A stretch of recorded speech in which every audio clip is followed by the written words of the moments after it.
Do you see something wrong with this elevation drawing? Yes. How in the hell can this building be 60 feet high? It's definitely a mistake. A mistake that can happen to you and to me. Well, to me, not anymore. Because I created an Autocad dynamic block that will cover my back.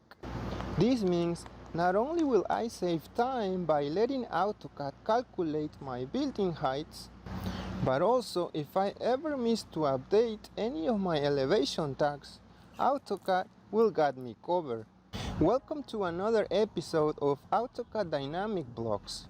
My name is Irvin. I'm an architectural designer, certified Autocad professional, and the creator of the Lazy Arquitecto, where every day we help people save their time with tutorials and tools so they can do more in less time.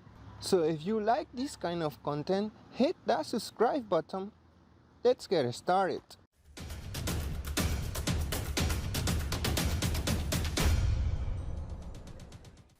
So many of you requested it, a AutoCAD dynamic block tutorial from the last Saturday live stream, and I listened to.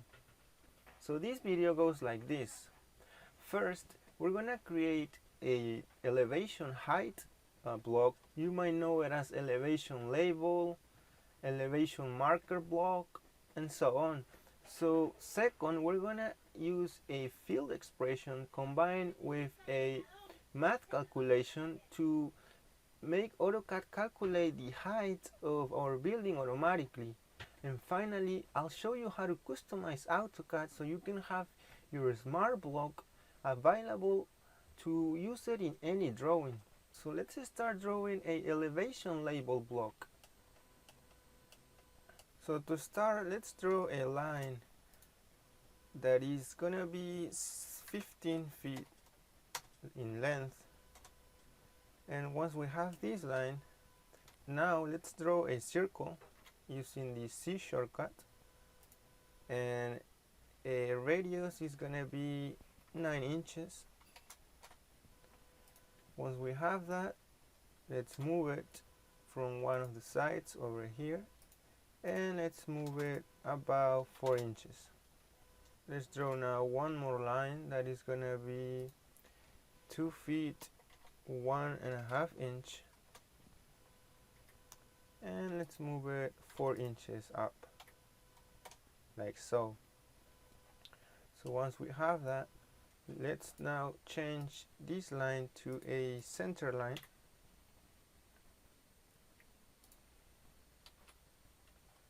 Now let's add a hatch using the H shortcut, and let me pick a solid hatch.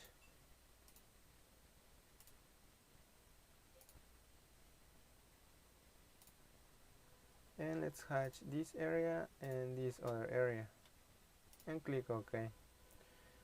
So now a best practice here is to place all of your block objects on layer 0 and color by block. I'll explain you why in a moment. Once we have that, it's time to add a text. So let's use the ATT command, and here for the tag would be height from, let's say, X feet, X inches, and for the default again X feet, X inches, justification left, make sure lock position is checked. My text style will be Verdana, and for the text height we need to follow the CAD standards, so this block can be used for anybody basically. So let's go to this chart over here, and as you can see, the standard scale for the CAD industry, it's 1/8 of an inch, which is 96 as you're seeing it. So that means we're gonna use a 9 inches height text for this elevation marker block. So let's use 9 inches here, rotation 0, and click OK. So we can place it somewhere around here. So let's use the same procedure, and this time would be a bottom of. This can be also be a top of, because this would be the height of a building. For the prompt, this will be the description, and the default can be top of building. Again, same settings, 9 inches for the text, and click OK. So I'll place it right over here. Okay, so once we have that, let's make our block. So I'll type the block command. The name for our block, elevation marker height, but again you can name it as you wish. So I'll click OK. Select objects. I won't select the crossing window because then I'll have problems with the order of the attributes. So to avoid this, let's select the objects individually. So I'll select all of these first, then this, and then this other attribute. Now I can press enter, and we need to specify a base point, so click OK, and our base point will be over here. So this way you can see that once you double click to open the attribute editor or to change your information, the height keeps on the top and the bottom text shows also at the bottom. Now once we have this block done, it's time to go to the second step, which is adding a field expression using a formula to let AutoCAD calculate our building heights for us. So let's do it. So let's right click on it and choose block editor. So now let's add a linear parameter from the block authoring palette over here. If you don't see it, let me open the ribbon by using the ribbon command, and you will see it over here, authoring palette. So click on it. In this case would be the linear parameter. So I'll click here, here, and finally over here.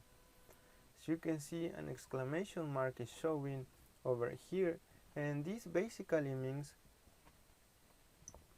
that this parameter is missing an action. So let's go to the action panel and let's add the stretch action. So click on it.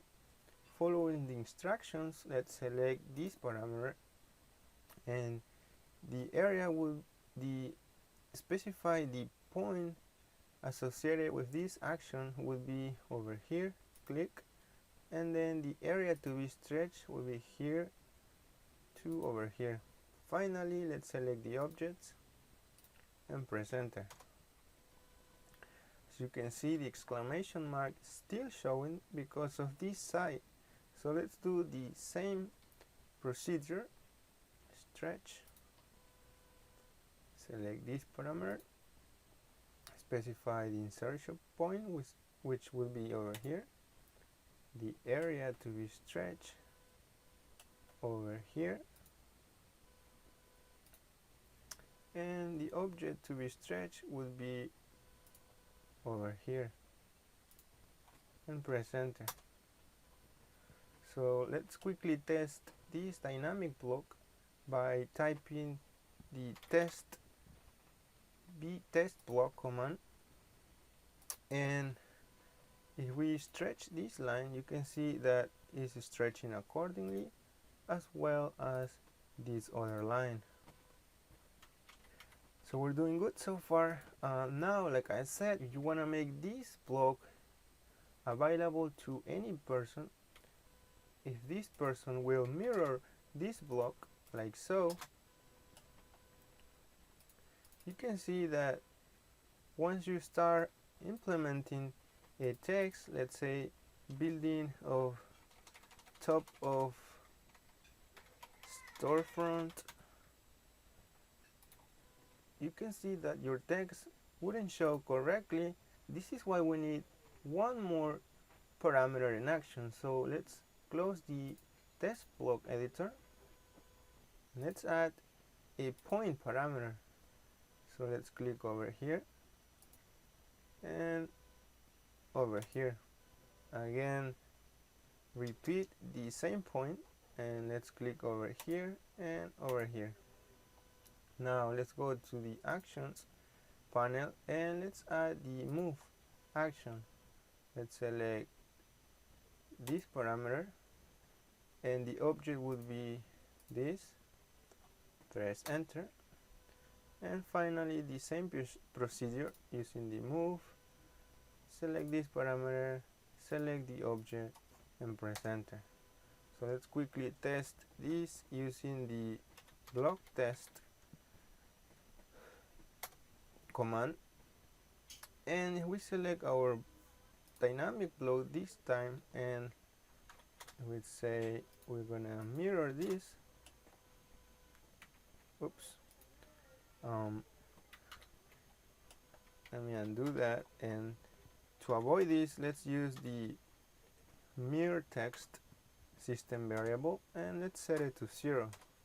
So that way, whenever we mirror, our text will be still readable. So like I said, let's change top of storefront, and if we have this problem, we can easily move it using the move parameter. As you can see, so we're doing good so far. Let me now show you how to insert the field calculation, so AutoCAD can calculate the heights of your buildings for you. So let's close this and let's get out of the block editor. I'll click Save Changes. So we have our block here. I'll copy this 5 feet up. So let me see, as you can see, this is 5 feet. So let's double click over here. So let's select this text, right click on it and pick Insert Field. Now let's go here and pick Formula, and in the Formula area let's right click on it and again Insert Field. Let's select Object and click this icon over here to select your object. In this case would be this block over here, this elevation marker block that we just created. And from this block what we need is the position property. So let's find it over here. Decimal is correct. However, make sure the Z and X values are unchecked because we only need the Y value. So click OK, and the math operation would be here minus. Again, right click on it and choose Insert Field, and we're gonna do the same procedure. So let's click this icon, and this time what we need to select is this other elevation marker block. Again, the same procedure, position, decimal, Y value only, and click OK. Now take a look at what happens when we do evaluate. We'll have this number over here, but we need to change to architectural so we can see the correct 5 feet height. Once we do that, click OK, and finally OK. As you can see, you just created this block, which will update. If you need one more elevation marker block, simply copy this, let's say 5 feet up, and all you have to do is use the regenerate shortcut, and you'll see that your height will update automatically. So now let's go to the third step, which is how do you have this block available to use it in any of your drawings.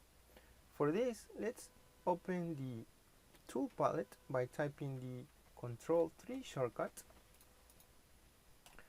and I'm gonna create a new palette here, just to show you a nice and clean palette.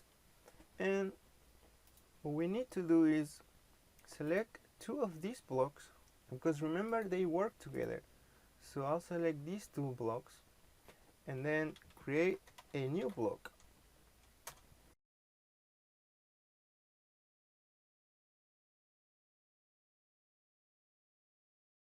The insertion point would be over here.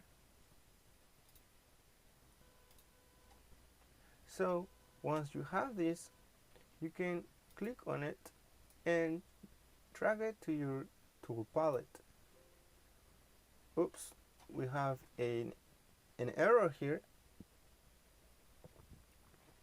And what happened here is that AutoCAD is not recognizing that your block exists right now. So all you have to do is use the quick save command to save your drawing. And now you can click and drag it to your tool palette. So now what you have to do is, let me go to this elevation, and let's say let's remove all of this for now. Let's say you want to add these elevation marker heights to this existing elevation. And before let's change the properties, and I forgot one step over here. And let's change the explode option from no to yes, and click OK. So now we're ready. And for this drawing, or any drawing that you need to add elevation heights, simply click on it, and you will go over here, and then finally over here. As you can see, these are separated now. I'll simply move it wherever I need it. Let's say I need it over here. I'll then regenerate, and you can see that that's the correct height. Remember that you can download this block or any other future block from our Patreon page. If you found this helpful, don't forget to like the video and subscribe for the next one. Just one more thing. If you want more dynamic blocks to save time, check out this playlist that I put together for you.